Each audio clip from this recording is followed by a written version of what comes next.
Why do so many people fantasize about the apocalypse? Why are survival videos exploding online?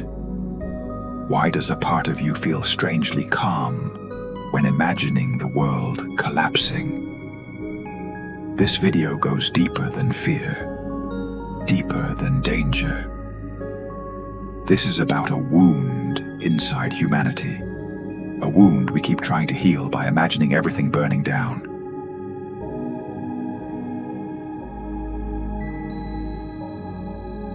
Here's the uncomfortable truth. Most people don't fear the apocalypse. They fear normal life.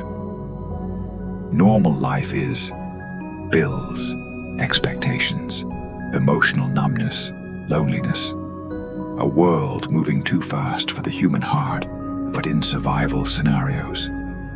Everything suddenly becomes simple. You know what matters. You know who matters. Your nervous system finally stops pretending.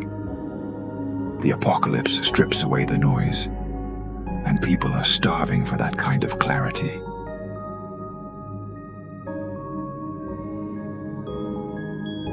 Our bodies are ancient. Our nervous system was built for predators, not for smartphones.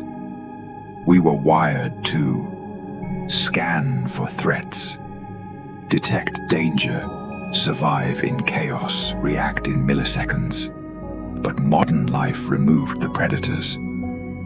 So what did the brain do? It created imaginary ones. The apocalypse becomes the perfect playground for an outdated nervous system that still thinks it's hunting for survival. We don't crave danger.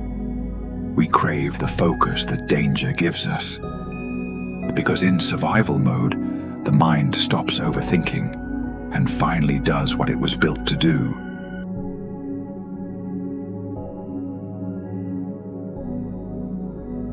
If you grew up in unpredictable homes, volatile parents, emotional neglect, walking on eggshells, childhoods, then survival mode isn't unfamiliar, it's home. For trauma survivors, the apocalypse doesn't feel like the end. It feels like an environment where their nervous system finally matches the outside world. The chaos outside mirrors the chaos inside. And for the first time, they're not too sensitive. They're not overreacting. They're not broken. In a collapsing world, their survival instincts finally make sense. It's not that they want destruction. They want alignment.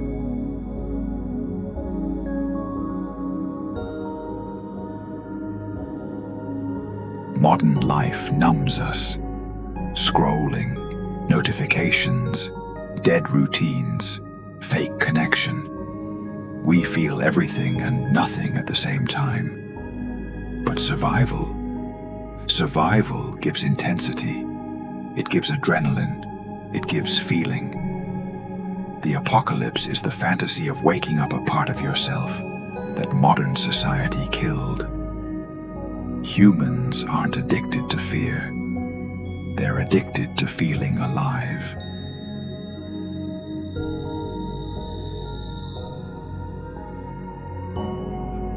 Here's something people rarely admit. Most apocalypse fantasies are escape fantasies. Escape from debt expectations, noise identity pressure, exhaustion routines that kill the soul. The apocalypse represents freedom. It's the idea of starting from zero. No rules, no judgment. No, what do you do for a living? Just raw existence. Survival fantasies whisper, you could start again. And this time, you'd know who you are. That's why people binge survival shows. That's why prepping is comforting. That's why end-of-the-world stories feel like hope, not horror.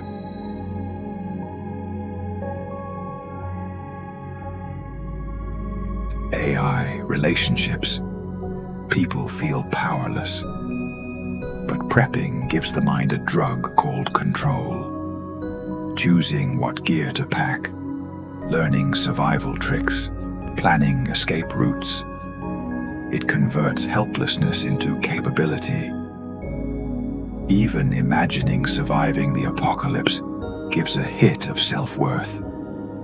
I could handle it. I'd know what to do. I'd survive. It's less about the apocalypse and more about the desire to believe. I am not powerless.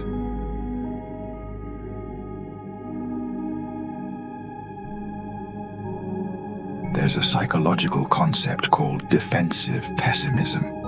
It means, if you expect disaster, you feel prepared for disappointment. People who grew up with unstable adults often develop this. So what happens? They grow up imagining the worst-case scenarios because it protects them emotionally. Apocalypse fantasies are a form of emotional armor. If everything collapses, I won't be shocked. I've already seen it in my mind. It's not darkness. It's self-defense.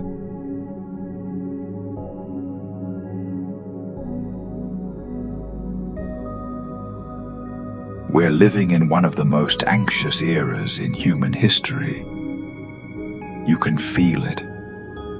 The tension, the uncertainty, the societal burnout, the low-grade dread.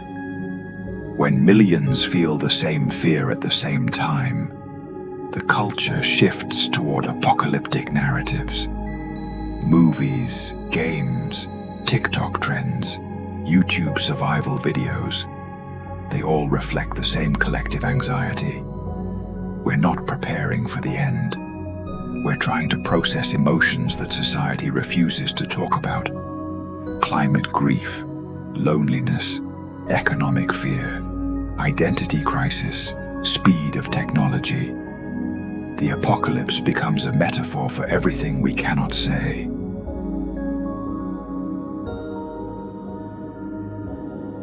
Here's the core of it all. People are addicted to survival because it reconnects them with their humanity. In survival mode, you feel, you decide, you prioritize, you move. You exist with clarity. Survival is pure. It strips away the noise, the pressure, the false identities, the expectations. It returns you to your primal self, the version of you that knows how to live. The apocalypse is not about dying. It's about finally living without distraction, without roles, without self-hate. It's about rebirth through destruction.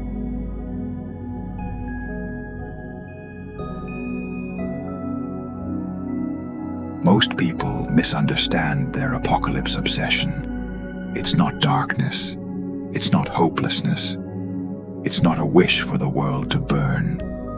It's a longing for simplicity, for truth, for meaning, for connection, for intensity, for a life that feels real again. Survival fantasies are not about the end of the world.